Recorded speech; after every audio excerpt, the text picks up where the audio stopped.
Hello everyone. I welcome you all to the Shikshak IS. Friends, as we know that this channel is for your UPSC civil services as well as for your KAS preparation. And we have created all the courses and the lectures in a view of your subjects and the courses that have been a part of your KS or UPSC exam. As you can see that every day we are trying to cover each and every subject with as much as easiness as we can, and without skipping the important points that are in the chapters. And the book that we have referred for our rapid revision series of modern India, that is Spectrum. Okay, so before starting this lecture, I want you to all to know that every day we launch an open test series for you all, and it is open test for everyone. I mean to say that it's free for you all, and at least 15 to 20 questions are supposed to be in your exam, in your KAS paper. Leave UPSC, it is so very dynamic in a different way, but in your KS at least it will be 15 to 20 questions, and it carries a hell lot of weightage in your paper, right? So go in the description, check it out, give every day the paper, every day try to attempt the questions, and it will definitely going to help you in a better way. So let's start our lecture, that is from the Hunter Committee of Inquiry. अब Hunter commission जो बना था उसका दूसरा नाम क्या था जो मैंने बताया था अल्टरनेट नेम, वो आप लोगों को याद रखना है. That is disorders inquiry committee. ये आपसे पूछा जा सकता है कि अल्टरनेट नाम क्या था, और which among the called as the disorders inquiry committee. इसमें से 3 लोग थे जो इंडियंस थे इस कमेटी में जो जुड़े हुए थे. याद रखिएगा, क्वेश्चन पूछा जा सकता है. स्टेटमेंट में भी ये आ सकता है कि was any Indian associated with this committee, और who were among the following were associated with the Hunter's committee. इसमें एक इंडियन का भी नाम हो सकता है, तो इस हिसाब का क्वेश्चन आ सकता है. तो इसमें कौन से थे 3? एक थे चिमनलाल हरिलाल, ठीक है, दूसरे जगत नारायण, और तीसरे साहिबजादा सुल्तान अहमद. ठीक है, साहिबजादा, जगत, and the other one is your Harilal, Chimanlal Harilal. ठीक है, चलिए. अब यहां पर क्या है कि इससे आगे आपकी चीजें बढ़ी. अब देखिए हुआ क्या कि सबसे बड़ी मतलब जो एक दुखद बात थी ये कि जनरल डायर ने ये किया भी. उसके बाद जब कमेटी बैठी भी, तो दोस्तों यकीन मानिए ये कमेटी बस एक नाम की कमेटी थी. आई मीन इंक्वायरी भी हुई and Britishers accepted this thing कि इन्होंने अपने अपने पावर से ओवर रीच किया है. I mean he crossed his boundary. General Dyer आराम से बोल भी सकता था कि वहाँ पर कि, और लाइक एक सिविल राइट्स की तरीके से सिविल हेल्प लेकर के वो चीज़ों को दूसरे कैसे कर सकता था, because there was no evidence of throwing up British government, और देर वॉज नो प्लान, और there was no strategy that was testimonial to the Britishers. ऐसा इन लोगों ने माना कि भाई गलत हुआ है, लेकिन दोस्तों कुछ नहीं हुआ इस पर, क्योंकि ऊपर से ऑर्डर्स आ रखे थे. और इससे पहले इन्होंने अपने स्टाफ को बचाने के लिए तुरंत एक एक्ट निकाल दिया था, जो कि हम देखेंगे. तो नथिंग हैपेंड दोस्तों. जनरल डायर को कुछ भी नहीं हुआ, किसी ने कुछ नहीं किया. इनफैक्ट ब्रिटेन में जब ये वहाँ पर था, वहाँ पर जो अपने कांग्रेस में था, ये हाउस में था, तो वहाँ पर इनफैक्ट इसके लिए हमदर्दी जताई गई. हमदर्दी जताने के बाद बहुत ज़्यादा रुपए, 1 मिलियन यूरोज मेरे ख्याल से कुछ था अमाउंट, जो इसके लिए डोनेशन के लिए किया था. लोगों ने डोनेट किया वहाँ पर ब्रिटेन. उसके बाद दोस्तों सबसे अजीब बात क्या है कि हमारे जो अमृतसर के जो गुरुद्वारा रिफॉर्म सिस्टम नहीं चल रहा था, जो कि वहाँ पर बोलते थे कि भाई हमें खालिस्तान चाहिए, हमें गुरुद्वारा बनाना है अपना, उन लोगों ने भी इसको सपोर्ट किया. I mean they supported the act of general Dyer. सोचिए कि हिंदू मरे चाहे मुस्लिम मरे चाहे सिख मरे, इंडिया में मर तो हम ही लोग रहे थे ना, इंडियंस ही थे सारे के सारे, नाम तो इंडियंस ही था सबका. लेकिन वहां पर जो सिख जो रिफॉर्म चाहते थे, जो कि बेसिकली महंत हुआ करते थे गुरुद्वारास के, उन लोगों ने कहा कि नहीं नहीं सही किया आपने, ठीक किया. क्यों? क्योंकि उन लोगों के अपने पर्सनल मोटिव्स थे कि ब्रिटिशर्स के करीब हो जाएंगे तो भाई वो लोग क्या जल्दी रिफॉर्म्स करवा दे इसी किस्म का. तो देखिए ये सब चल रहा था कि हर कोई अपनी थाली देख रहा था, हर कोई अपना चाह रहा था कि मेरा कैसे ना कैसे, मेरे जो एक मोटिव्स हैं वो सबसे पहले सेल्फिश मोटिव जो है वो कैसे पूरे ना हो जाए. तो बड़ा दुखद है, निंदनीय है हर एक तरीके से. बहुत बड़ी एक इंसिडेंट बहुत बड़ा था जो कि नहीं होना चाहिए था, और बहुत पेनफुल इंसिडेंट था हमारे कंट्री में. एक बहुत बड़ा पेनफुल इंसिडेंट था ये. चलिए वही मैंने बता दिया ये सब आपको, ठीक है. 26,000 पाउंड, सॉरी 1 मिलियन पाउंड तो खैर वो तो अरबपति हो जाता. 26,000 पाउंड जो है इनके लिए इकट्ठा किया गया था. और इसी के लिए इससे पहले द वाइट वॉशिंग बिल इन्होंने लॉन्च कर दिया, जहाँ पर किस लिए ये वाइट वॉशिंग बिल था, ये अपने स्टाफ को प्रोटेक्ट करने के लिए था. किसी भी इंडेमनिटी एक्ट से या कुछ भी इन्होंने कुछ मिस्चीवियस हरकत की है तो उससे प्रिजर्व करने के लिए इन लोगों ने इंडेमनिटी वाइट वॉशिंग बिल निकाल दिया था. ठीक है, याद रखिएगा, इसका रीजन पूछ सकते हैं आपसे कि the basic reason behind the white washing bill was, ये आ सकता है पेपर में, बहुत ज़्यादा चांसेस हैं इसके। ठीक है, चलिए अब कांग्रेस व्यू देखिए। कांग्रेस व्यू तो ज़्यादा कुछ देखने लायक कुछ है नहीं, कुछ नहीं यहाँ पे, हाँ जी गलत हुआ, ये हुआ, फलाना ठिकाना, जो भी था वट एवर, इतना जाने की जरूरत नहीं है, कोई कुकू नहीं करना है इसमें, ज़्यादा ध्यान देने की जरूरत नहीं है। ठीक है, गांधीज एक्टिविज्म इन साउथ अफ्रीका। अब गांधीज एक्टिविज्म इन साउथ अफ्रीका हम लोग पढ़ चुके हैं, समरी आपकी देख चुके हैं, ये सारी चीज़ें मैंने आपको बताया जैसे कि टाइमलाइन से करना है। फर्स्ट सिविल डिसोबीडियंस कौन सा, चंपारण था। हंगर स्ट्राइक कहाँ हुई थी, अहमदाबाद में हुई थी। खेदा सत्याग्रह में फर्स्ट नॉन कॉपरेशन हुआ था। खेदा सत्याग्रह में कौन थे आपके रिलेटेड पर्सनैलिटी, सरदार वल्लभ भाई पटेल। याद करो, नहीं याद हुआ है तो पेपर में कुछ नहीं कर पाओगे। ठीक है, फर्स्ट मास स्ट्राइक कहाँ हुई थी, that is Rowlatt Satyagraha. Rowlatt Satyagraha किस चीज़ के लिए हुआ था, वो आपके हुआ था कि किसी भी एक्ट के अगेंस्ट हुआ था, कि किसी को भी उठा करके डाल दिया जाए जेल में, किसी को क्वेश्चन करने की जरूरत नहीं है। हैबेस कॉर्पस जो था आपका, वो भी खत्म कर दिया गया था। किसी को याद नहीं आ रहा, मुझे पता है यार, किसी को याद भी है तो अच्छी बात है। और जलियांवाला बाग उसके बाद हुआ था, कब हुआ था, 13 अप्रैल 1919 में हुआ था। ये सब याद रखने की जरूरत है आप लोगों को, और इसीलिए टाइमलाइन भी बनानी है आप लोगों को, है ना, ये टाइमलाइन भी बनानी है आप लोगों को। ये जलियांवाला मास्कर जो हुआ था 1919 में, इसकी टाइमलाइन भी इसके साथ ही बनानी है आपको, पूछा जा सकता है आपसे। चलिए अब नॉन कॉपरेशन मूवमेंट एंड खिलाफत आंदोलन चालू करते हैं। भाई नॉन कॉपरेशन मूवमेंट तो देख लिया हम लोगों ने, है कि कॉपरेट नहीं करना है किसी भी तरीके से, और भाई वुमेन को बोल देना है, स्टूडेंट्स को बोल देना है कि छोड़ दो भाई, है ना, जाओ ही मत। अब यहाँ से खिलाफत आंदोलन आता है। देखिए खिलाफत आंदोलन कहाँ से इसका ओरिजिन है, बेसिकली क्या है कि मुस्लिम जो थे उन्होंने अपना जो खलीफा माना हुआ था, या जो एक स्पिरिचुअल गुरु माना हुआ था, एक स्पिरिचुअल लीडर माना हुआ था, वो तुर्किश के जो जो भी थे एम्बेसडर वहाँ थे, उसको माना हुआ था। ठीक है, उस टाइम पर मुस्लिम्स ने उनको वहाँ पर का अपना स्पिरिचुअल लीडर माना हुआ था। और ब्रिटिशर्स क्या कर रहे थे, तो जो टर्की थी उस टाइम पर वो वॉर कर रहे थे या उसे सीज करने की कोशिश कर रहे थे। ठीक है, या जो उन लोग को एक तरीके से बोला जाए तो राइट्स नहीं दे रहे थे। ठीक है, कि एशिया पे तो अच्छा खासा चल ही रहा था यार, कॉलोनिज्म तो था ही अच्छा खासा एशिया में।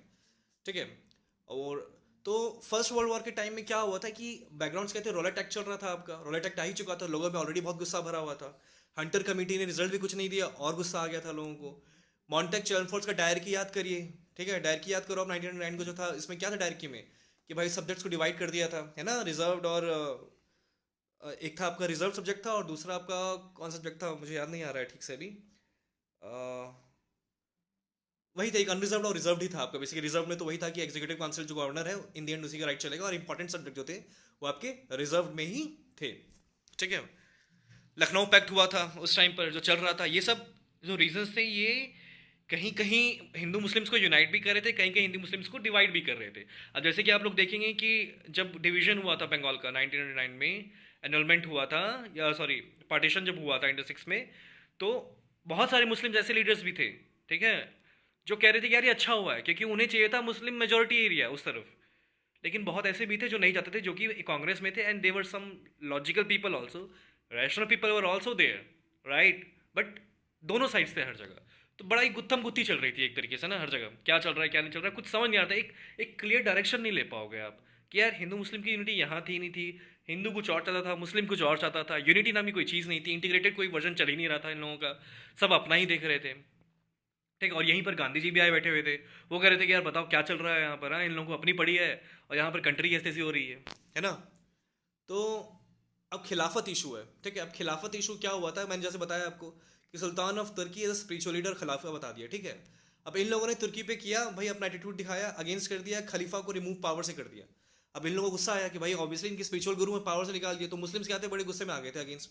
और ये मैंने आपको बताया भी है कि खिलाफत इशू इससे पहले भी हुआ था कि कांग्रेस के साथ जो आपका ये था मुस्लिम लीग जो था, ये सिंक्रोनाइज हो गया था, मिल गया था ये उन लोगों के साथ कि चलिए भाई साथ में ही काम करते हैं, है ना।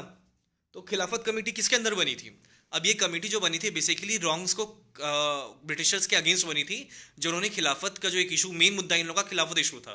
ठीक है, इंडियन इंडिपेंडेंस वो तो बहुत बात की चीज़ थी, पहले खिलाफत इशू था पहले। ठीक है, तो खिलाफत कमेटी बनी किसके अंदर बनी, शौकत अली और मोहम्मद अली। मोहम्मद अली कौन, मोहम्मद अली जिन्ना। ठीक है, और मौलाना आज़ाद, अजमल खान, हसरत मोहानी।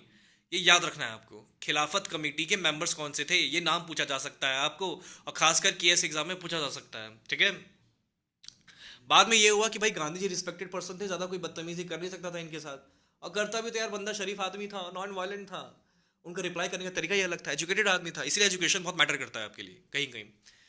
तो उन्हें एक तरीके से एज अ रिप्रेजेंटेटिव ऑफ खिलाफत इशू खिलाफत कमेटी बना दिया गया था, जो ब्रिटिशर से एक तरीके से रिनाउंसिएशन कर रहे थे, या जो बीच का जो वो बोलते हैं ना हम लोग की एक मीडिएटेड है ना, एक मीडिएटर होता है ना, he was doing that job. ठीक है, चलिए मीटिंग्स पिटिशंस करने लग गए थे भाई, वही 3 Ps हो गया था आपका, protest, petition and prayer prayer, है ना। तो यही था, बॉयकॉट ऑफ इंग्लिश गुड्स कर दिया था, बॉयकॉट चालू हो गया था। खिलाफत कॉन्फ्रेंस जो हुआ था उसमें डिसीजन लिया गया था कि भाई ब्रिटिश गुड्स को अबॉलिश कर देना है, बॉयकॉट कर देना है। ठीक है, ऑल इंडिया खिलाफत कमेटी बनाया गया और गांधी जी को प्रेसिडेंट बना दिया गया। याद रखिएगा, who was the president of All India Khilafat committee? That was Mohandas Karamchand Gandhi, that was not Mohammad Ali Jinnah. बहुत आप लोग मोहम्मद अली जिन्ना के लिख जाएंगे, लेकिन मोहनदास करमचंद गांधी है। ठीक है, चलिए आगे चलते हैं। कांग्रेस स्टैंड ऑन खिलाफत क्वेश्चन। अब कांग्रेस स्टैंड का था कि भाई वो कह रही, अरे आप तो मिल गए, गांधी जी को टारगेट कर रहे थे भाई कि आप कैसे मिल गए हैं, आप मुस्लिम लीग के साथ कैसे चले गए। अब गांधी जी बोले यार काम हमारा कंट्री को लेकर के कि मैं मुस्लिम और हिंदू देखूं यहाँ पर, है ना। उन्होंने कहा कि यार मैं सत्याग्रह करूंगा, मुझे तुम्हें साथ नहीं होना है, इसके साथ नहीं होना है, मुझे अपना सत्याग्रह करना है। तुम लोगों को आना है तुम लोग आओ, नहीं आना है मत आओ। ठीक है, गांधी जी मुस्लिम लीग के साथ क्यों हुए थे खिलाफत इशू में? Because he thought this could be a way to integrate the both major forces of the country, that is one side Hindu and the other side is the Muslims, right? To integrate both these forces, ताकि जो damages Britishers ने किए हैं इन दोनों के बीच में, जो एक वैक्यूम क्रिएट किया है, that should be bridged। ठीक है, चलिए देखिए लिखा हुआ यहाँ पे, it was felt at a golden opportunity to cement Hindu Muslim unity। ठीक है, ऑब्वियसली रीजन के पीछे और क्या ही हो सकता है यार, यही रीजन होना चाहिए था। चलिए, नॉन कॉपरेशन खिलाफत मूवमेंट। अब देखिए कुछ टाइमलाइंस आपको याद रखनी है। इसमें क्या है कि कभी कभी क्या होता है कि यूपीएससी में ऐसा हुआ है, मेडिवल इंडिया और मॉडर्न इंडिया से ना, जैसे कि इंसिडेंट्स हुए हैं ना, जैसे कि देखिए टाइमलाइन चालू हुआ है ऐसे नॉन कॉपरेशन खिलाफत मूवमेंट। अब फरवरी 1920 को आपका एक जॉइंट हिंदू मुस्लिम डेपुटेशन गया। ठीक है, उसके बाद मई 1920 में treaty of Sevres with Turkey sign हुआ आपका। तो क्या है ना, कभी कभी यूपीएससी ये डेट्स में ही डाल देगा मैच ऑफ द फॉलोइंग, समझ रहे हैं? मैच ऑफ द फॉलोइंग में सामने लिख देगा फरवरी मार्च जून, और सामने स्टेटमेंट लिख देगा, यहीं से उठा करके छोटा सा एक इसका क्रक्स लिख देगा। तो देख लीजिए, आपके पेपर में भी अगर इस तरह से पूछा जा सकता है तो काफ़ी सही रहेगा। अगर आप इसको दिमाग में लिख लें, पेजेस में लिख के नोट कर लें, सही रहेगा आपके लिए, थोड़ा कॉन्फिडेंट महसूस करेंगे आप, आपको लगेगा कि यार बाकी ज़्यादा पढ़ रखा है मैंने। ठीक है, ट्रीटी ऑफ सेवर्स विद तुर्की। ठीक है, जून 1920 में ऑल पार्टी कॉन्फ्रेंस इलाहाबाद में हुआ था आपका, बॉयकॉट ऑफ स्कूल कॉलेजेस हुआ था। वाह भाई वाह, चलो ये तो अच्छी बात है कि अब चीज़ें बहुत ज़्यादा इंटेंसफुल होती जा रही है, और बॉयकॉट तो करना ही करना था, क्योंकि वो लोग लायक भी नहीं थे कि उनकी चीज़ों को हम लोग सपोर्ट करें, क्योंकि हम लोग पास कुछ बचा ही नहीं था अपना। चलिए, फिर अगस्त 31 आया 1920, that Khilafat committee started a campaign of non cooperation movement, है ना। चलिए, सितंबर 1920 Calcutta, non cooperation programme till the Punjab and Khilafat wrongs were removed, Congress approved. Approval हुआ था आपका कैलकाटा सेशन में। इट वाज नॉट दैट कि प्रचार किया गया था उस चीज़ का या प्रमोटेड किया गया था कि नहीं अब यही करना ही है। ठीक है, Swaraj till the Swaraj was established. और पंजाब रॉन्ग्स क्या, जलियांवाला बाग कांड जो हुआ था उसका अभी तक कोई जस्टिस नहीं मिला था, कोई अता पता नहीं था। ठीक है, तो बॉयकॉट तो और इसमें क्या क्या तरीके निकाले गए भाई कि स्वराज कैसे पाया जाएगा? That is boycott of government schools and colleges, law courts, justice, panchayat, legislative councils. अब इसमें भी लेजिस्लेटिव काउंसिल में कुछ जो थे मॉडरेट, जो भैया बहुत एजुकेटेड लोग थे, वो कह रहे थे कि हम क्यों छोड़े भाई, ये छोड़ना तरीका ठीक नहीं है, हैं मॉडरेटेड तरीका रहना ठीक है, कॉन्स्टिट्यूशन तरीका से ठीक है, जिसमें से एक नाम हो गया आपके बुद्धिमानी व्यक्ति सीआर दास, है ना। चाह नहीं रहे थे छोड़ना बॉयकॉट ऑफ काउंसिल, क्योंकि पर्क्स तो मिल ही रहे थे ना यार, पर्क्स तो मिल ही रहे थे। तो ये बात थी। ठीक है, boycott of foreign cloth and use of khadi. ठीक है, खादी क्या था, इंडिया का अपना बनाया हुआ है, स्वदेशी। हाँ, government renunciation of government honours and titles, right. जो भी टाइटल्स दिए गए हैं गवर्नमेंट से, जो कि आपका आर्टिकल में भी है, इनफैक्ट याद करिए, मुझे याद करिएगा कौन सा आर्टिकल में आपका, ये मेरे ख्याल से article it is 18 I guess, article 18 article 18 है आई गेस, जहाँ पर एबोल्यूशन ऑफ टाइटल्स कर गया कि अभी गवर्नमेंट ऑफ इंडिया ने आपको एबोल्यूशन ऑफ टाइटल्स कर दिया है। जो महाराजा अधिराजा ये सब हुआ करते थे, जो कि ब्रिटिशर्स के दिए हुए थे, अब आप यूज़ नहीं कर सकते, एक्सेप्ट पद्मश्री, पद्म भूषण, भारत रत्न, ये सब लगा सकते हैं आप, है ना। चलिए, तो भाई 1920 नागपुर सेशन में, कब 1920 नागपुर सेशन में नॉन कॉपरेशन मूवमेंट को इंडोर्स कर दिया गया। कुछ महानुभाव या कुछ बुद्धिजीव अभी आएंगे कमेंट करने के लिए, वो लिख के चले जाएंगे कुछ भी, उस पर ध्यान मत दीजिएगा, 2 वर्ड्स में ध्यान रखिएगा। Non cooperation was endorsed on Nagpur session and non cooperation programme was approved a non cooperation programme was approved as in like कि अभी उस पर कोई वो रिएक्शन नहीं लिया गया. It was approved in Calcutta session 1920 and in Nagpur session of 1920 non cooperation was endorsed. मतलब अब तरीका बना लिया गया है, चेंज ला दिया गया है, ठीक है, गोल बना दिया गया है उसको फॉर्मली. चलिए, प्रोविंशियल कांग्रेस कमिटीज बनी, इसका याद करने की जरूरत नहीं है इतना.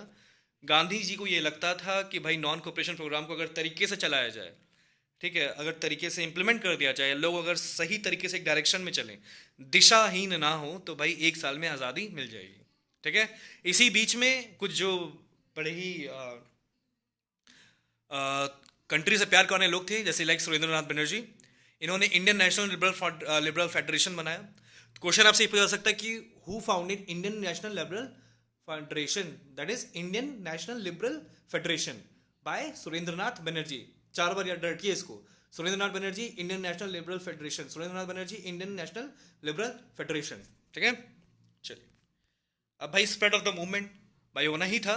ये मास लेवल पे आपका मूवमेंट हो रहा था, है ना. अब तो मास लेवल पे मूवमेंट हो रहा था. पहले क्या हो रहा था आपका, चंपारण वगैरह ये सब जगह, ये तो एक जगह जगह को लेकर के थे, एक पर्टिकुलर मुद्दे को लेकर के थे. लेकिन अब जो है आपका स्प्रेड ऑफ द मूवमेंट पूरे मास को लेकर के हो रहा है ना, क्योंकि ब्रिटिशर्स ने तो पूरे इंडिया को कैप्चर किया हुआ था ना. चलिए, तो 1000 of students left government schools. ठीक है भाई, हो गया, चलो स्टूडेंट्स ने अपना काम कर दिया. Muslims to resign from the army, जो आर्मी इंडियन आर्मी में थे, ब्रिटिशर्स के अंदर काम कर रहे थे. भाई अली ब्रदर्स ने बोला कि भैया इतना कर दो कि तुम छोड़ दो जॉब, है ना. People were ready for it. A no tax movement against union board taxes. No tax movement चल ही रहे थे आपकी बहुत जगह, तो वो और ज़्यादा इंटेंस हो गया. मिडिल क्लास जो पार्टिसिपेशन था भाई उन लोगों का पहले तो था, लेकिन धीरे धीरे उनको गांधी जी के मैटर ना समझ नहीं आने लगे. बोला यार छोड़ो हटाओ, अपना काम करते हैं, जीवन जीते हैं. याद रखिएगा, the Gandhi's call very limited. Response to Gandhi calls very limited. मतलब at the beginning they were at very spark, but by the time कम हो गया, ताकत कम होती गई. ठीक है. बिजनेस क्लास भाई बिल गेट्स का पूरा सपोर्ट था. क्यों? स्वदेशी से अच्छा खासा पैसा कमाया था भाई हमारे टाटाज एंड बिरलाज ने. ठीक है. पीजेंट्स कौन थे? पीजेंट्स भाई मैसिव. उन लोगों को तो एक मौका मिल गया था कि अब तो सिर तोड़ दो इन लोगों का. मतलब जब इतने मास लेवल पे हो रहा है तो उनके अंदर जो दबी वाली फीलिंग भी थी ना, वो भी सामने आ गई थी. ठीक है. स्टूडेंट्स को बता ही दिया कि वुमेन जो था, पर्दा सिस्टम गिव अप कर दिया उन लोगों ने. अब पर्दे के पीछे नहीं रहने का हिसाब है. ठीक है. और ऑर्नामेंट जो थे वो तिलक फंड में कितने रुपए ज्यादा हो गए? 1 करोड़ रुपए से ज्यादा पैसे जमा हो गए थे तिलक फंड में. आप समझ रहे हैं उस टाइम पे 1 करोड़ की कीमत आज के टाइम में कितनी होगी? You can not even imagine. और करने की जरूरत भी नहीं है. वो जीरोज, इतने जीरोज गिनने की जरूरत नहीं है. अभी बस सेंटेंसेस गिन लेते हैं और पेज नंबर गिन लेते हैं, काफी है हम लोगों के लिए. ठीक है. तो हिंदू मुस्लिम यूनिटी भाई मैसिव पार्टिसिपेशन था. क्यों? मुस्लिम्स का अपना फायदा भी था इसमें कि भाई क्योंकि खिलाफत इशू चल रहा था, तो उनको पता था कि इंटीग्रेटेड अगेंस्ट ब्रिटिशर्स का ही होना है और सपोर्ट तो चाहिए सबका. और जो इंडियंस, जो हिंदूज जो थे, जो कि हमारे बेसिकली कांग्रेस पीपल जो थे, उन लोगों को ये पता था कि उन लोगों को अपना चाहिए था इंडिपेंडेंस ऑफ इंडिया. तो उन लोगों को एक ये था कि भाई डोमिनेंस हमारा रहे और तरीके से जल्दी इंडिपेंडेंस आ जाए, है ना. चलिए, गवर्नमेंट रिस्पॉन्स क्या था? रैथ मारो भाई, दबाओ, अंदर दबाओ, जेल वेल में भेजो, यही था चलता. और क्या था? निकलो बाहर, डंडे खाओ, वापस जेल में जाओ, वापस घर आओ, यही था. और क्या. ठीक है. Last phase of the movement appointed Gandhi as a sole authority on the issue. ये तो बताया गया आपको मैंने. ठीक है. इसमें एक चीज पूछी जा सकती है आपसे कि who was the acting president. ठीक है. देखिए, Gandhi was now under increasing pressure from the Congress rank and file to start the civil disobedience programme, the Ahmedabad session in 1921. देखिए, आपसे क्वेश्चन ये पूछा जा सकता है कि अहमदाबाद सेशन जो कांग्रेस सेशन था वॉज प्रिसाइडेड बाय हुम. ठीक है. लेकिन आपको लगेगा कि भाई कोई प्रिसाइड तो करेगा ही, कोई ना कोई तो करेगा ही उस सेशन को. मगर सिर्फ अहमदाबाद सेशन में ऐसा था कि एक्चुअल प्रेसिडेंट जो था वो सीआर दास था. और सीआर दास कहाँ था? जेल में था. बट एक्टिंग प्रेसिडेंट था वहां पर हाकिम अजमल खान. तो इन दोनों चीजों को थोड़ा याद रखिएगा, इन दोनों सेंटेंसेस को. किस सेशन में? अहमदाबाद सेशन में. कब? 1921 में. ठीक है. याद रखिएगा इस चीज को. ठीक है. चलिए, छोरा छोरी इंसिडेंट कहाँ है भाई? छोरा छोरी है आपका बेसिकली गोरखपुर में. गोरखपुर कहाँ है? यूपी में है, जिसको पहले यूनाइटेड प्रोविंसेस बोलते थे. नहीं पता है आप लोगों को तो फिर तो क्या ही बोलूँ, चुल्लू भर पानी पकड़िए. और इसके बाद क्या है कि हुआ क्या कि जब ये चल रहा था, जब गांधी जी ने बोला कि भाई अब मैं चालू कर रहा हूँ डिसोबीडियंस सब कुछ, तो लोग तो वैसे ही थे भरे हुए. एक जगह ऐसा था, जैसी छोरी छोरा एरिया जो था, वहां पर पुलिस के स्टेशन पर इन्होंने अटैक कर दिया. ठीक है. क्राउड ने, और 22 पुलिस वालों को आग लगा करके खत्म कर दिया, जिंदा मार दिया इन लोगों ने. ठीक है. वो ब्रिटिशर्स थे. दोस 22 वर्स ब्रिटिशर्स. तो it was a very terrible violent act. Okay. अब गांधी जी क्या थे भाई, सत्य थे, अहिंसा के भक्त थे। पाथ प्रदर्शित जो था वो लोगों को कराते थे कि भाई सत्यता पे चलिए, तभी वहाँ से सत्याग्रह निकला है, शब्द का जन्म हुआ है। उनको जब ये पता चला, हताश हुए, उन्होंने कहा नहीं यार अभी नहीं करेंगे, अभी रुक जाते हैं। क्यों? क्योंकि भाई वो अपने मेथड्स और अपने तरीकों से खुद से बहुत ऑनेस्ट थे। देखिए जीवन में कभी आपको आगे निकलना हो, नहीं सक्सेसफुल होना हो, आप कुछ भी कर रहे हो लाइफ में, कुछ भी कर रहे हो दोस्तों, try to be honest with yourself. आप अपने माँ बाप के साथ, अपने दोस्तों के साथ, अपने खुद के साथ, अपने वर्क के साथ, अपने इमोशंस के साथ ऑनेस्ट रहिए। उससे क्या है ना कि चीज़ें भले गलत हो जाए लेकिन आप कॉन्फिडेंट रहेंगे और आप पर कोई सवाल नहीं उठा सकता है। और आप जानते हैं कि दुनिया सवाल उठाने में बहुत आगे है, बहुत जल्दी है। और गाना सुना भी होगा आप लोगों ने, कुछ तो लोग कहेंगे लोगों का काम है कहना, छोड़ो बेकार की बातें। नहीं, लोग कहेंगे, कई कई जगह इसलिए भी कहते हैं क्योंकि आपकी हरकतें भी वैसी है। तो try to be honest and things will be better with you. चलिए आगे चलते हैं, ज़्यादा फिलोसफिकल हो गया। चलिए क्या यहाँ पे क्या लिखा है भाई कि वाई गांधी विड्रू दी मूवमेंट, बता चुका हूँ, इसमें ज़्यादा इतना पढ़ने की जरूरत नहीं है, ठीक है। अब इवैल्यूएशन ऑफ खिलाफत नॉन कोऑपरेशन मूवमेंट, ज़्यादा कुछ है नहीं इसमें भाई, सबका इन्वॉल्वमेंट था, अच्छा खासा मास पार्टिसिपेशन था, women traders, urban poor, student, जो भी डाल सकते हो सबको डाल दो, सब थे इसमें, ठीक है। और टेक्निक्स यूज्ड, ठीक है, ये सब आपको पढ़ना है, इतना ज़्यादा तो चेंज नहीं है। एक बार आप देख लीजिएगा, नागपुर सेशन जो था point 20, change to attainment of swaraj through peaceful and legitimate means, ठीक है, ये पहले ही हो चुका है, बता चुका हूँ मैं आपको। और जब कांग्रेस सेशन पढ़िएगा आप लोगों को तो अपने आप समझ आ जाएगी चीज़। देखिए हम लोग 2 चैप्टर कंप्लीट कर चुके हैं अभी, ठीक है, emergence of Swaraj, social ideas, revolutionary activities and other new forces. अब यहाँ से तीसरा चैप्टर आपका चालू हो रहा है। अब देखिए यहाँ से क्या है कि एक टाइम के बाद दोस्तों क्या हुआ कि जब ये सब चीज़ें चल रही थी ना, गांधी जी ने तो अभी रोक दिया। छोरी छोरा इंसिडेंट भी टाइमलाइन में याद रखना है। टाइमलाइन कहाँ से आपको याद रखना है? आपको याद रखना है चंपारण सत्याग्रह हो गया, उसके बाद फिर आपका अहमदाबाद मिल स्ट्राइक हो गया, फिर खेदा सत्याग्रह हो गया, फिर उसके बाद आपका civil disobedience movement, non cooperation movement, उसके बाद आपका रॉलेट एक्ट हो गया, सॉरी रॉलेट एक्ट हो गया था। उसके बाद फिर अभी आपको नॉन कोऑपरेट खिलाफत इशू हुआ, खिलाफत इशू के बाद आपका स्वराजिस्ट। ये सब आपको याद रखने हैं। ये टाइमलाइन चल रही है ना, ये कोई मजाक नहीं है। ये क्वेश्चंस पूछे जा सकते हैं आपसे यूपीएससी में, सॉरी केएस में। यूपीएससी में भी पूछा सकते हैं, केएस में भी पूछे जाएंगे, ठीक है। फिलहाल आप केएस के लिए करिए क्योंकि आप में मैक्सिमम स्टूडेंट जो केएस के लिए ज़्यादा अभी इन्वॉल्व है। और यूपीएससी के जिसको पढ़ना हो तो पढ़ चुका होगा अभी तक, अब तो कोई मतलब ही नहीं उसके लिए पढ़ने के लिए। परसों तो पेपर ही है यार, आप क्या पढ़ोगे? मतलब पढ़ोगे आप, रिवाइज करोगे, लेकिन आप कोई न्यू वीडियोस अगर आप देख भी रहे हैं तो ये आपकी मूर्खता है, बेवकूफ़ी है। न्यू वीडियोस देखने की जरूरत नहीं है अभी, ठीक। स्वराजिस्ट एंड नो चेंजेस, ठीक है। भाई स्वराजिस्ट कौन थे?